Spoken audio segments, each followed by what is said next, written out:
Hi everyone, I hope you're well. I know that many women get excited about Stitchy Post, so I'm no exception. And here I have my latest storage box, which I really need because, well, basically because of this. And as you can see, I've got a lot of spare bobbins that have no place, no home, and really I need somewhere better to put them, because the more I ruffle through this box, the more untidy they become.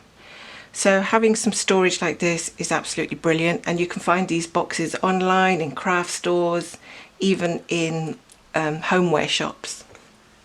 I also have bought some of these bobbins because I thought I really could do with winding some more of my threads and storing them away safely. Now I have a box here where I've already got some of my bobbins stored,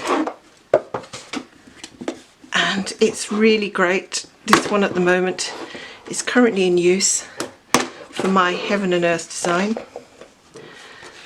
And there you can see all my bobbins neatly stacked in a row. I know it looks like I'm totally obsessed, but I think the only way to get around doing this properly is to have some sort of organisation. I cut out these cardboard inserts so that I can keep them all together, but there will be times when they'll sort of get thrown around, and these little bobbins tend to have a life of their own at times, and you'll find that they do backflips, they like to go upside down, twist around, you know, a bit of aerobics, and it literally can drive you a bit mad.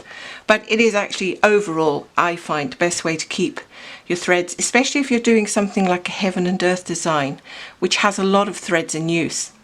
So having them all numbered and just keeping them where you can find each one quite easily is a really good idea.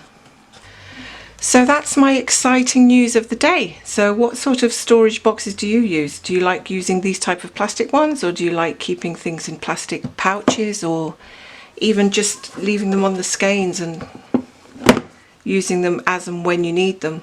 So I'm going to go and do a little bit of cross stitch and maybe start organising these threads. I'm really excited to get going today.